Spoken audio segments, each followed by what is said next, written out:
Dan loved his job. Chai latte for the guy in the fancy suit named Paul who pushed in, he called through stifled giggles, passing the coffee to the glaring man in the corner. Please come again. Sure, a barista wasn't the most glamorous occupation.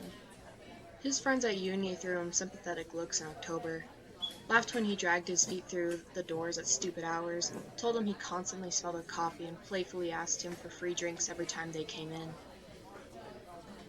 On the upside, he got to call out all the obnoxious pantsuit-wearing business people who liked to push in, or the lovely people who were holding a conversation on the phone while they ordered.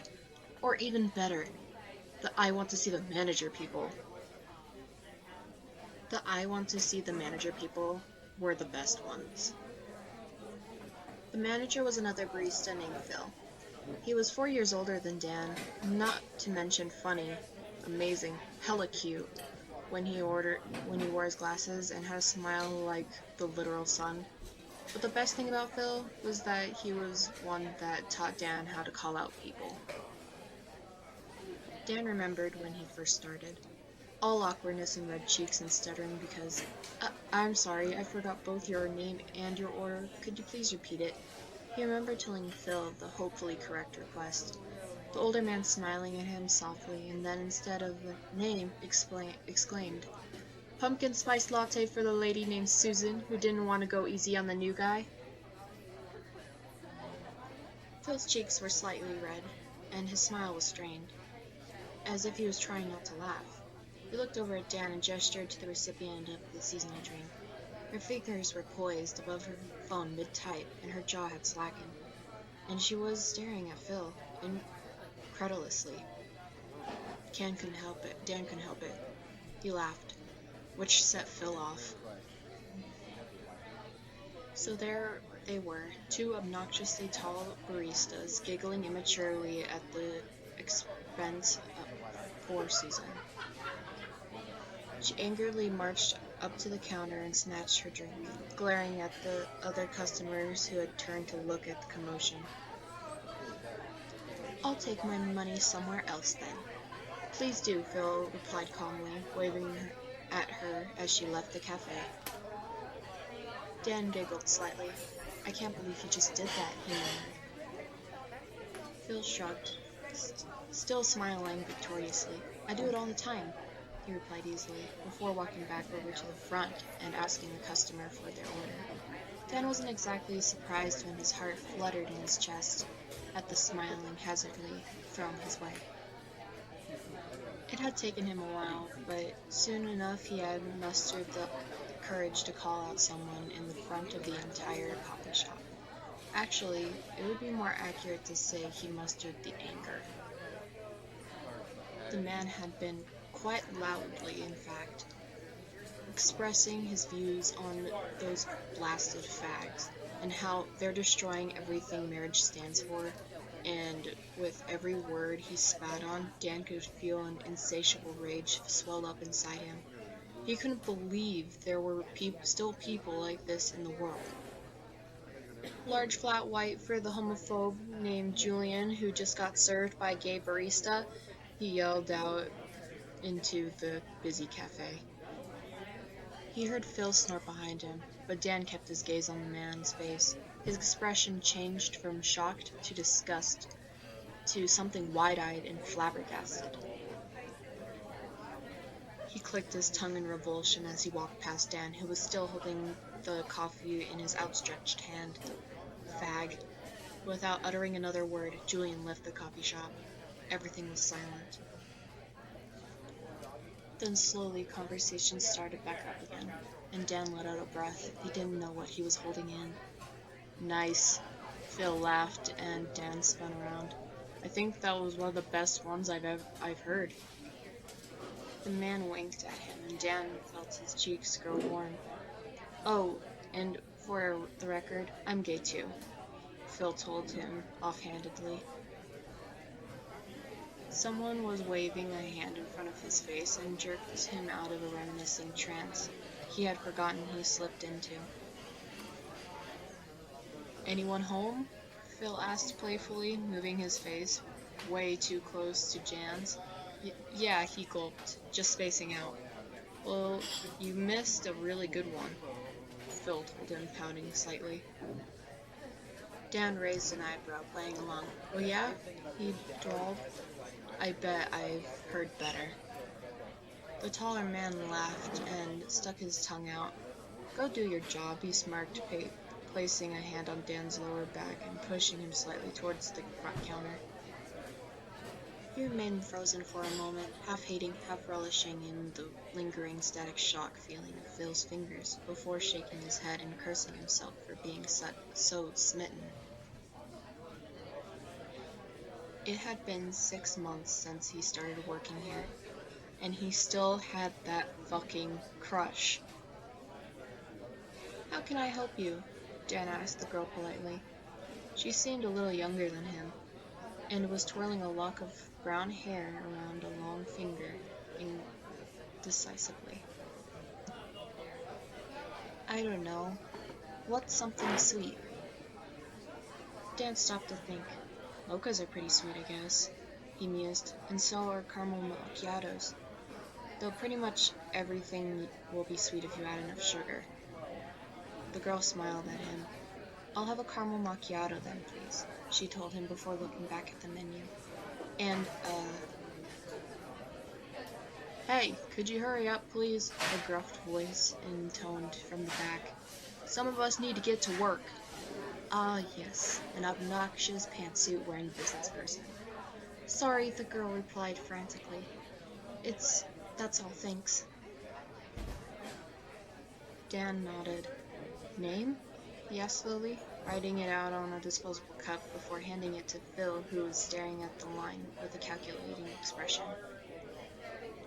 I've had enough of this, the same voice announced before a man roughly in his 30s stomped to the front of the line, brushing off the other customers with well, some of us have well-paying jobs that they are already late for.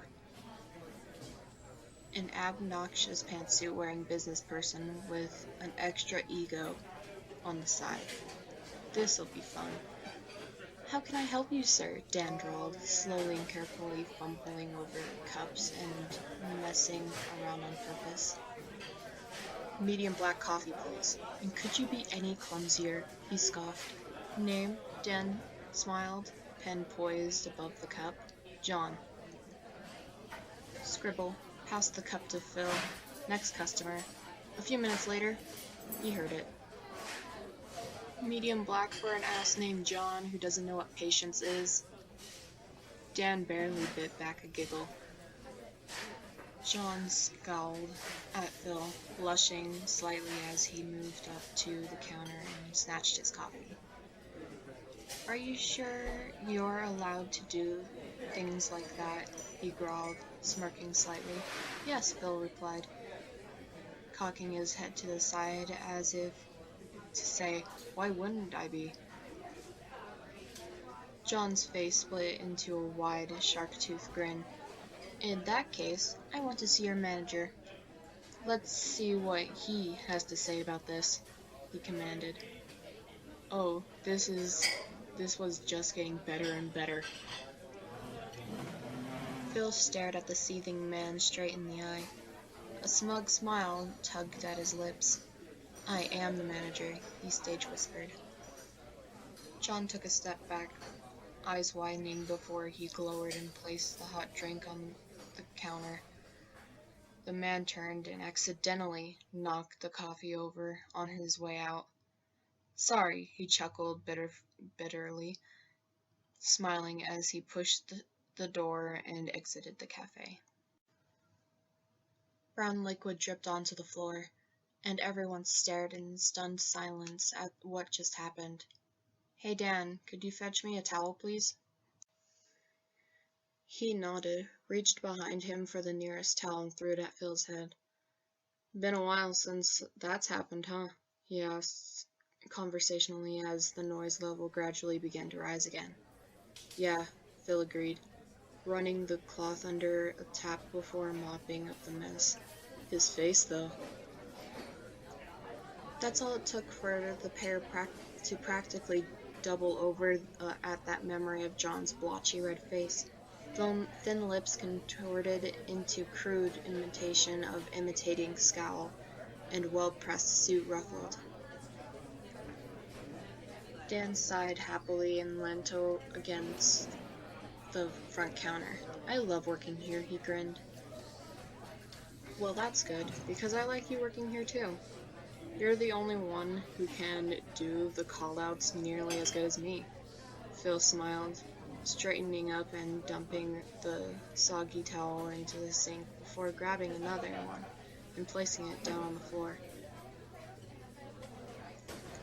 Nearly? Dan repeated playfully, trying to ignore his raising pulse. I reckon I'm 20% better than you, at least. The other barista abandoned the rag and walked up to Dan, placing an arm either side of him on the counter and making him bend back slightly.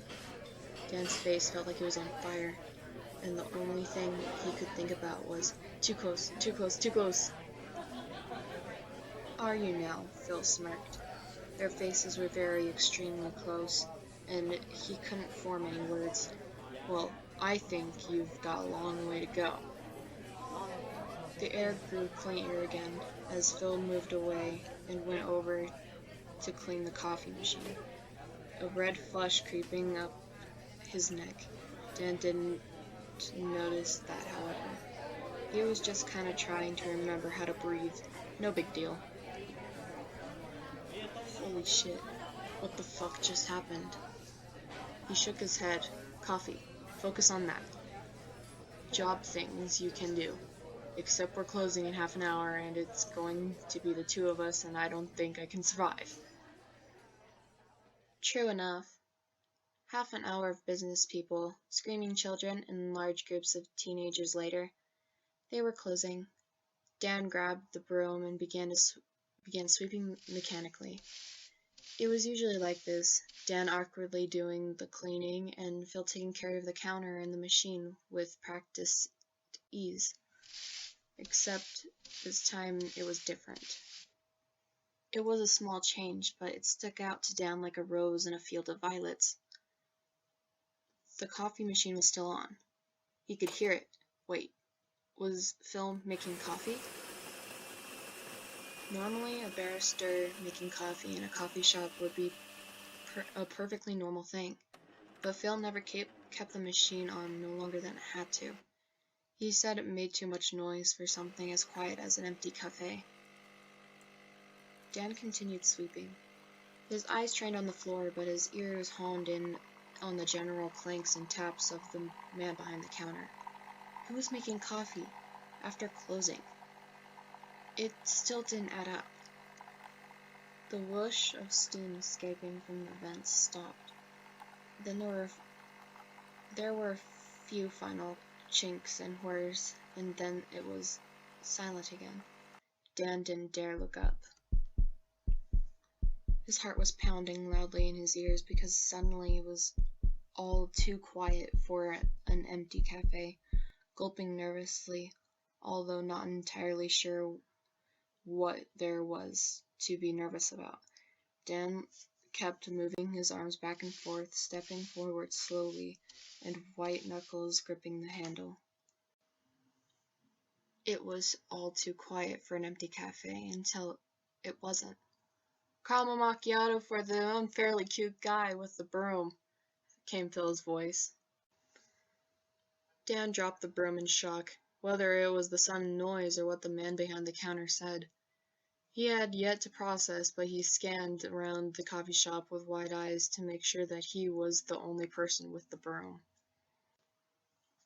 Dan, you do know that there's only two of us here, right? Phil laughed. Yeah, he fumbled, still trying to comprehend what exactly was going on. Then it clicked. He was the unfairly cute guy with the broom. Phil thought he was cute.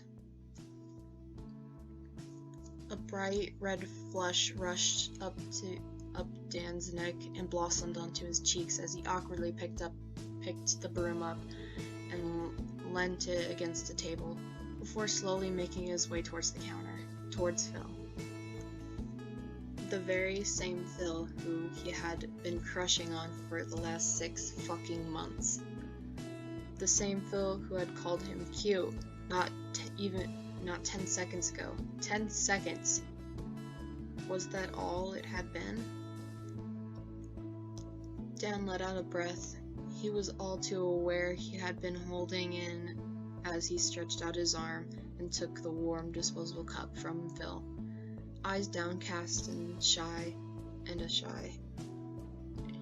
Fluttery smile curved along his lips, because holy hell Phil thought that he was cute, and he made him coffee after closing, and "You're blushing," Phil giggled as he took his hand off the cup, and suddenly it didn't seem as warm. Dan looked up at him, determinedly avoiding his gaze and staring at his cheek, or his hair, or his ear, or neck, or... You would be too if the guy you were crushing on spontaneously made you coffee and called you cute. Shit. He did not mean to say that. Phil jumped slightly, a light rouge dusting on his cheeks as an exclamation. "You have a crush on me?" he asked hesitantly. "No, I don't. I swear I don't. I was just kidding, because literally, what kind of nerd would... Yeah." Dan's eyes fell to the lacquered wood of the counter once again, and he seriously thought something in his face was gonna spontaneously combust if he blushed any brighter. The man in front of him let out a breath and smiled, and was that relief on Phil's face? Now he was confused. Well, that just saved me about another month of trying to work up the courage to ask you out. He smiled, leaning towards Dan slightly. What? Wanna go out later? Phil spluttered. Or maybe it doesn't have to be later, maybe tomorrow? Dan smiled, a giggle bubbling up in his throat.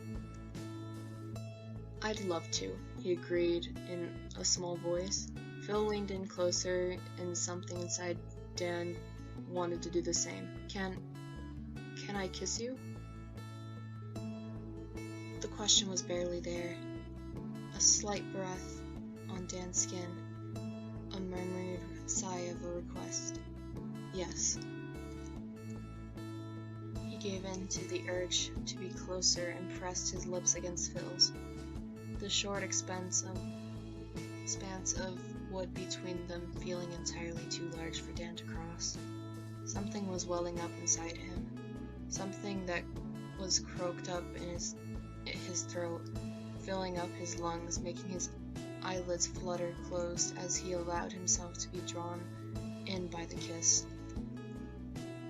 Air was a necessary inconvenience, Dan decided as they parted, breathing slightly heavier and staring at each other with flushed cheeks and tiny smiles. Later's good. I can do later, he whispered, breaking the incomprehensible trance that they had fallen under. Phil chuckled slightly as he closed his eyes and touched their foreheads together. The moment was small, hazy bubble they had found themselves in felt like it could go on forever. Which was good, because Dan never wanted it to end. It was far too quiet for an empty cafe because it was just the two of them, there, staring at each other with eyes reflecting the soft orange light of the sunset as London bustled outside and the world carried on as normal. And Dan wouldn't have it any other way.